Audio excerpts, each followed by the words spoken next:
Indeed, I'm here to send a message to the United Nations in New York. What I'm going to say is just to remind them that what happened in Camp Liberty, it was predictable. We did warn against it. But unfortunately, the United Nations was mobilized to hide the truth. In this, I would like to go back to Camp Liberty. I'll take you on a visit to Camp Liberty. Because so far we've been talking about reports of the United Nations about the conditions of living in Camp Liberty. But we had never spoken about the security assessment of Camp Liberty. Security assessment was made differently, separately from the conditions of living in Camp Liberty. In fact, around the table with UNAMI leadership, we were discussing how to cut the head of the body.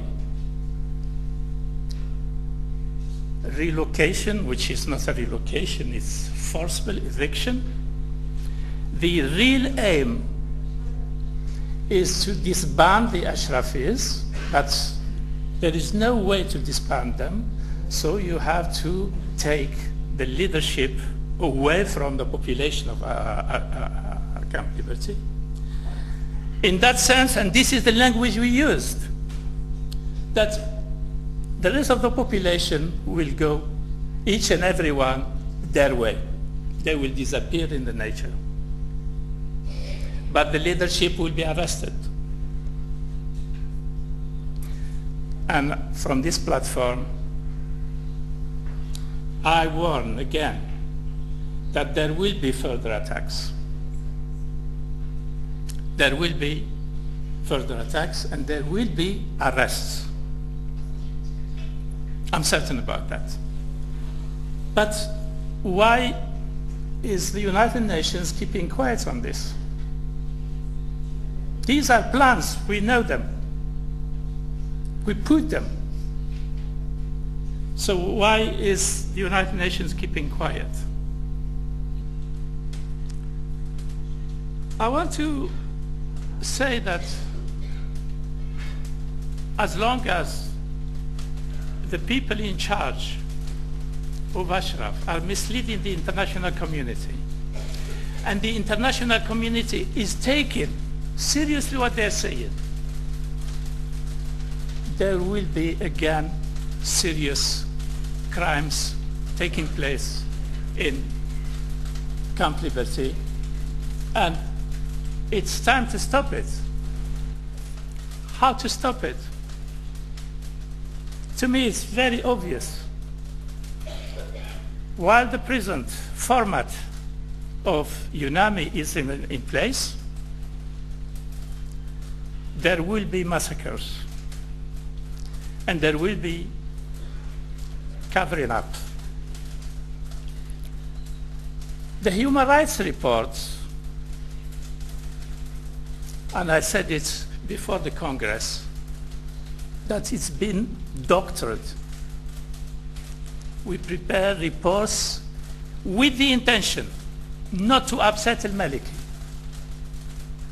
These reports, before they are made public, they are revised in Geneva and in New York, and they put their last word. Anything that is likely to upset al-Maliki will be deleted. This is how we functioned in UNAMI.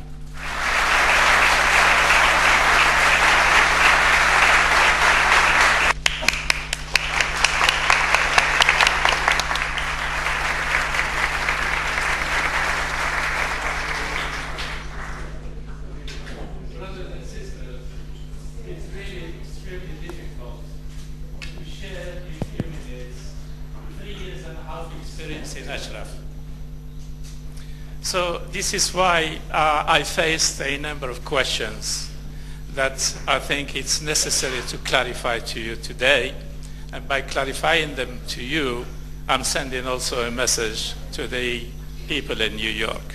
Hopefully, they will learn from the experiences we so far had in Ashraf and Camp Liberty. And the whole area is high security zone. Just to explain that there is no way for even the United Nations to take a needle with it into Camp Liberty without being detected.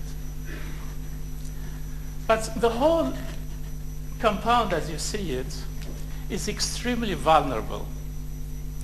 Now, what is the situation, security situation, if there is no way, there is no exit for these people? And when a mortar explodes inside the camp, you could see the location where it's so tied together. When the mortar explodes, people have no shelter. We have to take them seriously. They will use all means. Meaning what? There will be more killing. And why is that? The Iraqi government will try to force the hands of the international community to accommodate them. The international community is saying, no, we will not.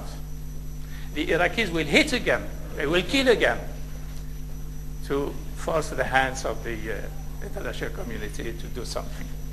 And nobody is prepared to do anything.